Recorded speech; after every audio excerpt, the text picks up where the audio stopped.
The Ernie Pyle Award for Excellence in Human Interest Storytelling goes to Michael M. Phillips, The Wall Street Journal, for War's Wake. Wars don't end, it's just the battlefields that change. With 11 years of experience covering America's wars for The Wall Street Journal, Michael M. Phillips knows all about battlefields, those on foreign soil and those that are intensely personal.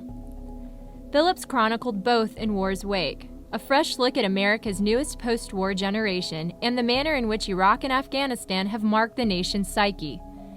He introduced readers to Ian Welch, a Marine with post-traumatic stress disorder, who told his girlfriend the night they met that he probably would not remember her in the morning. He told the story of Deborah Vaughn, who shot and killed herself at the grave of her son, a soldier who had died in Iraq. He gave national prominence to an Indiana history teacher and veteran whose students interviewed every family in the state with a relative killed in war. And like legendary World War II correspondent Ernie Pyle, Phillips took readers with him into battle. It was Saturday, April 28th in southern Afghanistan, when a suicide bomb took the life of Master Sergeant Scott Pruitt, and Phillips was forced to walk the line between participant and observer, reporting and taking photos while he helped drag a wounded man out of harm's way. War's Wake asks that we not forget the burden of war that remains long after the final shots are fired.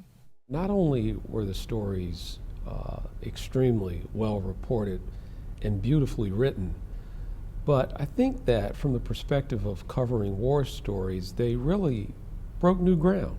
Phillips took this a step further, and he's really looking at the impact of war or those that survive and the families and friends of those that survive. Not only did he show you this incredibly compassionate, angle on a story that we thought we all knew, but he made you think, and he made you look at it in a new way. Paul K. Scripps, a trustee of the Scripps Howard Foundation, presents the Ernie Pyle Award and $10,000 to Michael M. Phillips of The Wall Street Journal.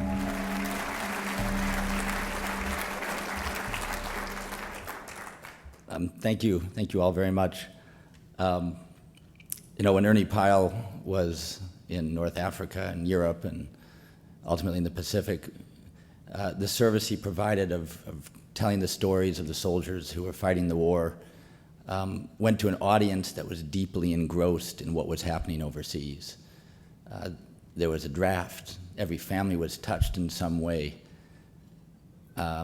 I started going to Afghanistan and later Iraq in 2001, so for the last 12 years, I've spent a substantial amount of time at war. It's about a quarter of my life when I think about it.